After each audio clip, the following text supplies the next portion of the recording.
ಎಲ್ಲರಿಗೂ ನಮಸ್ಕಾರಗಳು. ಸಾಕ್ಷಿ ಕಿಚನ್ ಚಾನೆಲ್ಗೆ ಸ್ವಾಗತ. ನಾನಿವತ್ತು ಟೇಸ್ಟಿ ಆಗಿರುವಂತಹ ಎಲ್ಲರೂ ಇಷ್ಟಪಡುವಂತಹ ಮಸಾಲೆ ದೋಸೆ ರೆಸಿಪಿ ತೋರಿಸ್ತಾ ಇದ್ದೀನಿ. ಸೂಪರ್ ಟೇಸ್ಟಿ ಆಗಿರುತ್ತೆ, ತುಂಬಾ ಚೆನ್ನಾಗಿರುತ್ತೆ ಈ ಮಸಾಲೆ ದೋಸೆ. ಮಸಾಲೆ ದೋಸೆ ಅಂದ್ರೆ ಯಾರಿಗೂ ಇಷ್ಟ ಆಗಲ್ಲ ಹೇಳಿ, ಎಲ್ಲರೂ ಇಷ್ಟಪಟ್ಟು ತಿನ್ನುವಂತ ದೋಸೆ ಈ ಮಸಾಲೆ ದೋಸೆ. ಅದನ್ನ ಟೇಸ್ಟಿಯಾಗಿ ಮನೆಯಲ್ಲೆಲ್ಲ ನಾವು ಯಾವ ತರ ಮಾಡ್ಕೊಳ್ಳೋದು ಅಂತ ತೋರಿಸ್ಕೊಡ್ತೀನಿ, ಬನ್ನಿ ನೋಡಿ. ನಾನಿಲ್ಲಿ ದೋಸೆ ಮಾಡೋದಕ್ಕೆ ರೇಷನ್ ಅಕ್ಕಿ ತಗೊಂತಾ ಇದ್ದೀನಿ. ಇಲ್ಲಿ 2 ಕಪ್ ರೇಷನ್ ಅಕ್ಕಿ ತಗೊಂಡಿದ್ದೀನಿ. ಈ ಕಪ್ಪಲ್ಲಿ, ಇದೇ ಕಪ್ಪಲ್ಲಿ 3/4 ಕಪ್ ಆಗುವಷ್ಟು ಉದ್ದಿನಬೇಳೆ ಹಾಕೊಂತ ಇದ್ದೀನಿ. ಹಾಗೆ 1 ಸ್ಪೂನ್ ಆಗುವಷ್ಟು ಕಡಲೆಬೇಳೆ, 1 ಸ್ಪೂನ್ ಆಗುವಷ್ಟು ತೊಗರಿಬೇಳೆ ಹಾಕೊಂತ ಇದ್ದೀನಿ. ನೀವಿಲ್ಲೇ ಮೆಂತೆಕಾಳು ಇದ್ರೆ ಮೆಂತೆಕಾಳು ಸಹ ಹಾಕೋಬಹುದು. ನಾನಿಲ್ಲಿ ಅವಲಕ್ಕಿ ಅದೆಲ್ಲ ಹಾಕೊಳ್ತಾ ಇರೋದ್ರಿಂದ ಮೆಂತೆಕಾಳೇನು ಹಾಕೊಂತ ಇಲ್ಲ. ಮೆಂತೆಕಾಳು ಹಾಕೊಂಡ್ರೆ ತುಂಬಾ ಕ್ರಿಸ್ಪಿಯಾಗಿ ಗೋಲ್ಡ್ ಮೇಲ್ಗಡೆ ಕಲರ್ ತುಂಬಾ ಚೆನ್ನಾಗಿ ಬರುತ್ತೆ. ಇದನ್ನ ಇವಾಗ 3 ಇಂದ 4 ಸರಿ ತೊಳ್ಕೊಬೇಕಾಗತ್ತೆ. ಏನಕ್ಕಂದ್ರೆ ಇಲ್ಲಿ ರೇಷನ್ ಅಕ್ಕಿ ತಗೊಂತ ಇರೋದು ನಾವು. ರೇಷನ್ ಅಕ್ಕಿ ಅಷ್ಟೊಂದು ಕ್ಲೀನ್ ಆಗಿರಲ್ಲ, ಅದಕ್ಕೋಸ್ಕರ 3 ಇಂದ 4 ಸರಿ ನೀಟಾಗಿ ತೊಳ್ಕೊಳ್ಳಿ. ನೋಡಿ, ನಾನಿಲ್ಲಿ ಇವಾಗ 3 ಸಾರಿ ನೀಟಾಗಿ ತೊಳ್ಕೊಂಡ್ ಬಂದಿದ್ದೀನಿ. ಇವಾಗ ಇದನ್ನ ನೆನೆಸೋದಕ್ಕೆ ಬಿಟ್ಬಿಡ್ಬೇಕು. 8 ತಾಸಾದ್ರೂ ನಾವು ಈ ದೋಸೆ ಅಕ್ಕಿನ ನೆನೆಯೋದಕ್ಕೆ ಬಿಟ್ಬಿಡ್ಬೇಕು. ನೋಡಿ, ಇಲ್ಲಿ ಕ್ಲಿಯರ್ ವಾಟರ್ ಕಾಣಿಸುತ್ತಲ್ಲ, ಈ ತರ ಕ್ಲಿಯರ್ ವಾಟರ್ ಬಂದ ಮೇಲೆ ನಾವು ನೆನೆಯಕ್ ಬಿಡ್ಬೇಕಾಗುತ್ತೆ. ಇಲ್ಲ ಅಂದ್ರೆ ದೋಸೆ ಅಷ್ಟೊಂದು ಚೆನ್ನಾಗಿ ಬರೋದಿಲ್ಲ. ಇದನ್ನ ಇವಾಗ 8 ಅವರ್ ನೆನೆಸೋದಕ್ಕೆ ಬಿಟ್ಬಿಡ್ತೀನಿ. ನೋಡಿ, ಇವಾಗ ನಾನು 8 ಅವರ್ ಈ ದೋಸೆಗೆ ಅಕ್ಕಿನ ನೆನೆಸಿದ್ದೆ.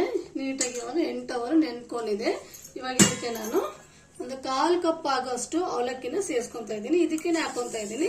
ನಾನಿಲ್ಲಿ ಮೀಡಿಯಂ ಸೈಜ್ ಇರೋ ಅವಲಕ್ಕಿನ ತಗೊಂಡಿದ್ದೀನಿ. ನೀವೇನಾದ್ರೂ ದಪ್ಪ ಅವಲಕ್ಕಿ ತಗೊಂಡ್ರೆ ರುಬ್ಬಕ್ಕಿನ ಮುಂಚೆ 1 ಅರ್ಧ ಗಂಟೆ ನೆನೆಸ್ಕೊಂಡ್ಬಿಡಿ.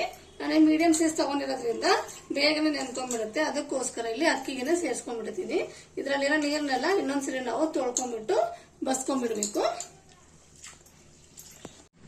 ಈಗ ನೋಡಿ, ನಾನು ನೆನ್ಸಕ್ಕೆ ಏನ್ ಹಾಕಿದ್ನಲ್ಲ ನೀರ್ನ, ಅದನ್ನು ಸಹ ನೀಟಾಗಿ ಇನ್ನೊಂದ್ಸರಿ ತೊಳ್ಕೊಂಡು ಬಸ್ಕೊಂಡ್ ಬಂದಿದ್ದೀನಿ. ಇವಾಗ ಮಿಕ್ಸಿ ಜಾರಿಗೆ ಹಾಕೊಂಡು ಇದನ್ನ ನುಣ್ಣಗೆ ರುಬ್ಕೋಬೇಕು.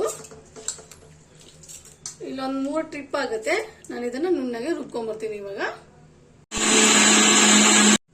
ನೋಡಿ, ನಾನಿಲ್ಲಿ ಇವಾಗ ಈ ತರ ಹಾಕೊಂಡ್ ಬಂದಿದ್ದೀನಿ.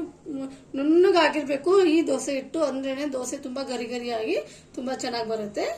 ಈ ತರ ಮಾಡ್ಕೊಂಡಿದ್ದೀನಿ. ನಾನು ಇವಾಗ ಇದನ್ನ ಇನ್ನೊಂದು ಪಾತ್ರೆಗೆ ಟ್ರಾನ್ಸ್ಫರ್ ಮಾಡ್ಕೊಂತೀನಿ. ಇದೇ ತರನೇನೆ ಇನ್ ಮಿಕ್ಕಿರಂತ ಅಕ್ಕಿನ ಸಹ ನಾನು ಮಿಕ್ಸಿನ ಮಾಡ್ಕೊಂಡು ತಗೊಂಡ್ಬಂದ್ಬಿಡ್ತೀನಿ. ನೋಡಿ, ನಾನು ಇವಾಗ 3 ಸರಿ ರುಬ್ಕೊಂಡು ಹಿಟ್ಟನ್ನ ತಗೊಂಡ್ಬಂದಿದ್ದೀನಿ. ಇವಾಗ ಒಂದ್ಸರಿ ನೀಟಾಗಿ ಎಲ್ಲದನ್ನು ಮಿಕ್ಸ್ ಮಾಡ್ಕೊಂಡು ಇದನ್ನ ನೆನೆಯೋದಕ್ಕೆ ಬಿಟ್ಬಿಡ್ಬೇಕು. ಓವರ್ ನೈಟ್ ಬಿಡ್ಬೇಕು. ನೀವಿಲ್ಲಿ ಅವಾಗಲೇ ಉಪ್ಪು ಹಾಕೋತೀವಿ ಅಂದ್ರೆ ಈ ಟೈಮಲ್ಲೇ ಉಪ್ಪು ಹಾಕೋಬಹುದು. ಇಲ್ಲ ಬೆಳಗ್ಗೆ ಮಾಡೋ ಟೈಮಿಗೆ ಉಪ್ಪು ಹಾಕೋತೀವಿ ಅಂದ್ರೆ ನೀವು ಆ ಟೈಮಲ್ಲೂ ಸಹ ಉಪ್ಪನ್ನ ಹಾಕೋಬಹುದು. ನಾನಿಲ್ಲಿ ಬೆಳಗ್ಗೆ ಮಾಡ್ತೀನಲ್ಲ ದೋಸೆ, ಆ ಟೈಮಲ್ಲೇನೆ ಉಪ್ಪನ್ನ ಸೇರಿಸ್ಕೊಂತ ಇದ್ದೀನಿ. ಅದಕ್ಕೋಸ್ಕರ ಇವಾಗ ಹಾಕೊಳ್ಳೋದಿಲ್ಲ ಉಪ್ಪನ್ನ. ಇವಾಗ ಇದನ್ನ ಪೂರ್ತಿ ಓವರ್ ನೈಟ್ ಹುಳಿ ಬರೋದಕ್ಕೆ ಬಿಟ್ಬಿಡ್ಬೇಕು. ಒಂದು ಲಿಡ್ನ ಕ್ಲೋಸ್ ಮಾಡಿ.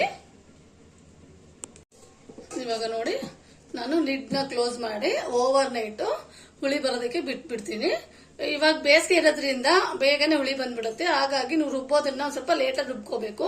ಒಂದು 8 ಗಂಟೆ 9 ಗಂಟೆ ಹಂಗೆ ರುಬ್ಕೊಂಡ್ರೆ ಹುಳಿ ತುಂಬಾ ಚೆನ್ನಾಗಿ ಬಂದಿರುತ್ತೆ. ಇಲ್ಲ ನಾವು 6 ಗಂಟೆಗೆ ರುಬ್ಕೊಂಡ್ಬಿಡ್ತೀವಿ ಅಂದ್ರೆ ತುಂಬಾನೇ ಹುಳಿ ಬಂದ್ಬಿಟ್ಟಿರುತ್ತೆ, ದೋಸೆನ ತಿನ್ನೋದಕ್ಕಾಗಲ್ಲ. ಅದಕ್ಕೋಸ್ಕರ ಬೇಸಿಗೆ ಟೈಮಲ್ಲಿ ಮಾತ್ರ ಒಂದು ಸ್ವಲ್ಪ ಲೇಟ್ ಆಗಿ ನೀವು ಹಿಟ್ಟನ್ನ ರುಬ್ಕೊಳ್ಳಿ. ಇದನ್ನ ಇವಾಗ ಬಿಟ್ಬಿಡ್ತೀನಿ. ನೋಡಿ, ಮಾರನೇ ದಿನ ಬೆಳಗ್ಗೆ ನಾನು ಇಲ್ಲಿ ತೆಗಿತಾ ಇದ್ದೀನಿ. ಇದು ನಾನು ಬೆಳಗ್ಗೆ 6 ಗಂಟೆಗೆ ಎದ್ದು ಬಂದು ನೋಡೋಷ್ಟಿಗೆಲ್ಲ ಫುಲ್ಲು ಉಪ್ಪಿಟ್ಟು ಚೆಲ್ಬಿಟ್ಟಿತ್ತು. ಆಮೇಲೆ ಮತ್ತೆ ನಾನು ಸ್ವಲ್ಪ ಸ್ಪೂನ್ ಇಂದ ಕೈ ಆಡಿದ್ದೀನಿ. ಇವಾಗ ಇದು ನೋಡಿ ಯಾವ ತರ ಹುಳಿ ಬಂದಿದೆ ಅಂತ. ಹಿಟ್ಟು ತುಂಬಾ ಚೆನ್ನಾಗಿ ಒದಗಿದೆ. ಇವಾಗ ಇದಕ್ಕೆ ನಾನು ರುಚಿಗೆ ತಕ್ಕಷ್ಟು ಉಪ್ಪು ಹಾಕೊಂತ ಇದ್ದೀನಿ. ಅದಿಲ್ಲಿ ನೋಡಿ, ಉಪ್ಪು ಹಾಕಿದ ನಂತರ ನಾನು ಇದಕ್ಕೆ 1 ಸ್ಪೂನು ಸಕ್ಕರೆ ಹಾಕೊಂತ ಇದ್ದೀನಿ. ಸಕ್ಕರೆ ಏನಕ್ಕೆ ಅಂದ್ರೆ ಮೇಲ್ಗಡೆ ಗರಿ ಗರಿಯಾಗಿ ಬರುತ್ತಲ್ಲ, ಅವಾಗ ಶೈನಿಂಗ್ ಇರುತ್ತೆ. ನೋಡಿ, ಹೋಟೆಲ್ ಅಲ್ಲೆಲ್ಲ ಕೊಡ್ತಾರಲ್ಲ, ಆ ತರ ಸಕ್ಕರೆ ಹಾಕಿದ್ರೆ ಅದೇ ತರನೇ ಬರೋದು. ಇಲ್ಲಿ ಹಿಟ್ಟು ಸ್ವಲ್ಪ ಗಟ್ಟಿಯಾಗಿದೆ. ನಾನು ಇದಕ್ಕೆ 1 ಗ್ಲಾಸ್ ನೀರನ್ನ ಸೇರಿಸ್ಕೊಂತ ಇದ್ದೀನಿ. ಇದು ನೀಟಾಗಿ ಮಿಕ್ಸ್ ಮಾಡ್ಕೊಂಡು ದೋಸೆ ಹಾಕೋದಕ್ಕೆ ರೆಡಿ ಆಗಿದೆ ಈ ಹಿಟ್ಟು. ಇವಾಗ ನೋಡಿ, ತವಾನು ಸಹ ಬಿಸಿಯಾಗಿದೆ. ಇವಾಗ ಇದಕ್ಕೆ ದೋಸೆ ಹಾಕೊಂಡ್ಬಿಡೋಣ. ನಿಮ್ಗೆ ಎಷ್ಟು ದೊಡ್ಡದು ಬೇಕೋ ಅಷ್ಟು ಹಿಟ್ಟನ್ನ ತಗೊಂಡು ಇಲ್ಲಿ ದೋಸೆನ ಹಾಕೊಳ್ಳಿ. ನಾನು ಇದ್ರ ಜೊತೆಗೆ ಕಾಯಿ ಚಟ್ನಿ ಮಾಡಿದ್ದೀನಿ, ಹಾಗೆ ಕೆಂಪು ಚಟ್ನಿ ಮಾಡಿದ್ದೀನಿ, ಆಲೂಗಡ್ಡೆ ಪಲ್ಯ ಮಾಡಿದ್ದೀನಿ. ನಾನಿವತ್ತು ದೋಸೆ ಮಾತ್ರ ರೆಸಿಪಿನ ತೋರಿಸ್ತಾ ಇರೋದು. ನೋಡಿ, ನಾನು ಫುಲ್ ಒಂದು ಹಂಚು ಪೂರ್ತಿನೂ ಈ ದೋಸೆನ ಹಾಕೊಂಡಿದ್ದೀನಿ. ನೋಡಿ, ನಾನಿಲ್ಲಿ ಕೆಂಪು ಚಟ್ನಿನ ರೆಡಿ ಮಾಡ್ಕೊಂಡಿದ್ದೀನಿ. ಈ ಕೆಂಪು ಚಟ್ನಿನ ಈ ದೋಸೆ ಮೇಲೆ ಹಾಕಿ ಹರಡಬೇಕು. ಮಸಾಲೆ ದೋಸೆ ಅಂದ್ರೆ ಈ ತರ ಕೆಂಪು ಚಟ್ನಿ, ಆಲೂಗಡ್ಡೆ ಪಲ್ಯ, ಕಾಯಿ ಚಟ್ನಿ ಇದ್ರೇನೆ ಮಸಾಲೆ ದೋಸೆ ಅಲ್ವಾ.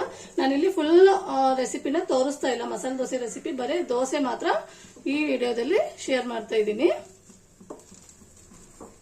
ನೋಡಿ, ಈ ತರ ಪೂರ್ತಿಯಾಗಿ ಕೆಂಪು ಚಟ್ನಿನ ಹರಡ್ಕೋಬೇಕು.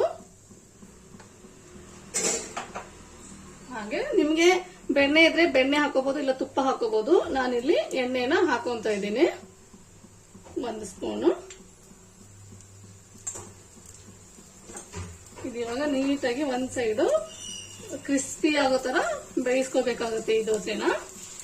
ನೋಡಿ, ಇಲ್ಲಿ ಆಲ್ರೆಡಿ ಯಾವ ತರ ರೆಡ್ ಆಗಿ ಕಾಣ್ತಾ ಇದೆ ಅಂತ. ನೋಡಿ, ಇಲ್ಲಿ ಹಿಂದ್ಗಡೆ ಎಲ್ಲ ನೀಟಾಗಿ ಕ್ರಿಸ್ಪಿ ಆಗಿ ಬೆಂದ್ಕೊಂಡಿದೆ ಈ ದೋಸೆ.